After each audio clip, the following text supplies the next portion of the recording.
We're back with a couple of Shetland sheepdogs.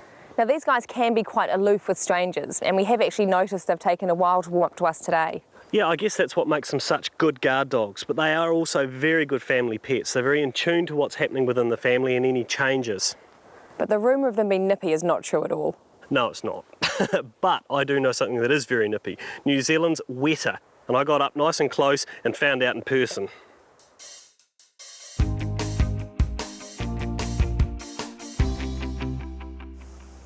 There are 900 species of cricket living around the world.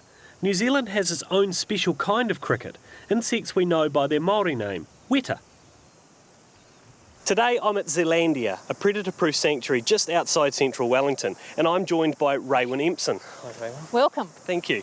Now Raewyn is conservation manager and an entomologist, and she's going to show me some of New Zealand's rarest and most iconic insects, the Weta. Yeah, I've got to warn you, they're a bit scary. We'll see. Okay. Most Weta are omnivorous, eating other smaller insects and plant material. The Māori word for one type of Weta is wetapanga, translating as god of ugly things. They are even older than dinosaurs. So what species have we got here, Raewyn? We've got the Wellington tree weta, Right.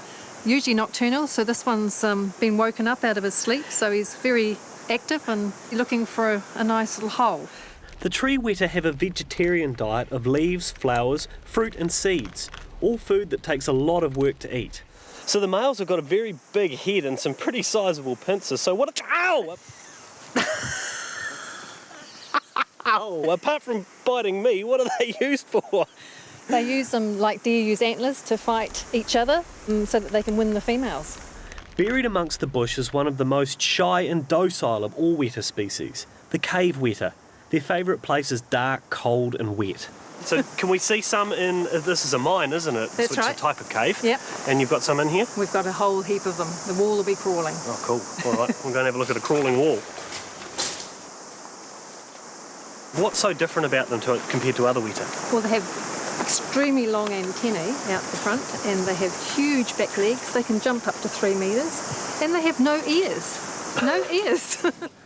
Now, if you weren't expecting them, I can see how they would be a little bit freaky because the wall's lined with them, and with those big jumping legs, you can sort of see them jumping onto your head or something, and it might give you a bit of a scare. Before human intervention, some weta grew up to 200 millimetres long. Because New Zealand evolved with no mammals, insects and birds took their place.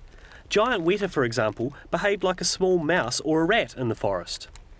Now this is giant weta poo. Now you could easily mistake this for possum or even rat, but unlike possum or rat, you won't find this on the mainland. Because of the introduction of predators such as rats, stoats, ferrets, cats and dogs, giant weta have been hunted to extinction throughout the North and South Islands. Now they are found mostly on small coastal islands. So this is a giant weta that Raewyn has collected from Mana Island, is that right? That's right. Now, before these guys are released into the Zealandia sanctuary, they have to be, a few things have to happen. They've got to be weighed and measured. Now, she's going to clear off up my arm, so we need you to stay down here, girl, so I can measure you.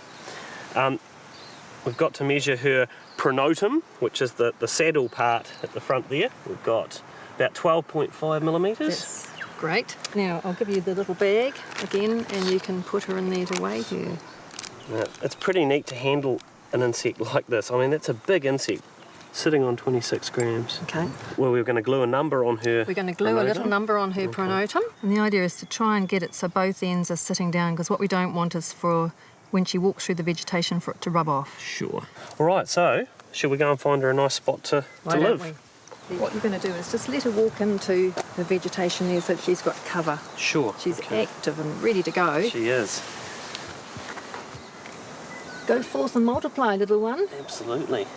So speaking of finding a mate, how long do you think it will be before she starts breeding? Well, she should be breeding now. We're deliberately releasing adults just at the time that they're breeding, so that for every adult we get, we're hoping we get 200 to 300 eggs and young ones. Well, that was the first time I've ever actually handled weta, or any insect that size for that matter, and they're truly amazing little creatures. So here's hoping that with the work of the people here at Zealandia, their numbers increase and they're all over the country like they once were. Well, that nip didn't really hurt that much, and it's almost a privilege to get bitten by such a unique creature. Good work by the team at Zealandia, and thanks for showing me around. Well, time now for our Animal Academy salute, going out to the Auckland Zoo for its fantastic kiwi recovery program. Yeah, the zoo are part of the Operation Nest Egg program, which takes kiwi eggs from the wild, incubates them, hatches them out, and when they're big and strong enough, they get put back into the wild again. And this year, the Auckland Zoo is releasing its 200th kiwi chick back into the wild. Great work. Now remember, if you know any people or animals who you think deserve an Animal Academy salute, check out our website, tvnz.co.nz/Animal Academy. Flick us an email about them and we'll do our best to mention them on the show. Well, that's our show. Thanks heaps to Dana and Lewis here for helping us out. Thank you for watching Animal Academy, and we'll see you next time. See you later.